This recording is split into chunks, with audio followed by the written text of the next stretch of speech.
Hello and welcome back to my channel. আমি তোমাদের বন্ধু গৌতম মাঝি। আশা করি তোমরা সবাই ভালো আছো।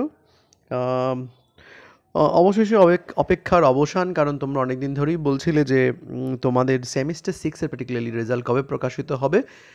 তো সেই সমস্যার অবসান হচ্ছে। সমস্যা বলবো না, মানে কৌতূহলের অবসান।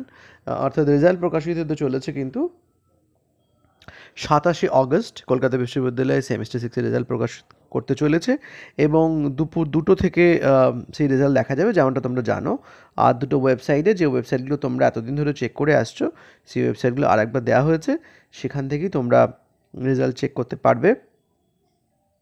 আর এই 27 তারিখের পরে যখন রেজাল্ট প্রকাশিত হবে, যেমনটা এখানে বলা হচ্ছে যে কলকাতা বিশ্ববিদ্যালয়ে যে সমস্ত কলেজগুলো আছে তাদেরকে 29 তারিখে দুপুর 2:30 থেকে রেজাল্ট দিয়ে দেওয়া হবে। অর্থাৎ কলেজগুলো কালেক্ট করবে ইউনিভার্সিটি থেকে। এবার কলেজগুলো কবে তোমাদেরকে দেবে সেটা কলেজ ওয়েবসাইটে নোটিশ ডেফিনেটলি করবে, সেখান থেকে দেখে নিয়ে কিন্তু তোমরা কলেজে গিয়ে রেজাল্ট কালেক্ট করে নেবে।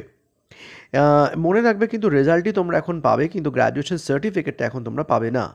আর যারা এরপরে মাস্টার্স করার জন্য প্রস্তুতি নিচ্ছ তারা কিন্তু অবশ্যই পরের দিন থেকেই হয়তো বিভিন্ন বিশ্ববিদ্যালয়ে, কলকাতায় এবং বাকি বিশ্ববিদ্যালয়ে ফর্ম ফিল আপ শুরু হয়ে যাবে।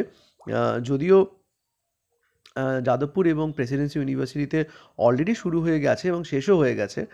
সেগুলো বাদ দিয়ে বাকি বিশ্ববিদ্যালয়গুলোতে কিন্তু ফর্ম ফিল আপ শুরু হবে। তাই আর দেরি না করে সেদিকটা খেয়াল রেখো এবং আমি আমার চ্যানেলে যতটুকু সম্ভব তোমাদেরকে ইনফর্ম করব।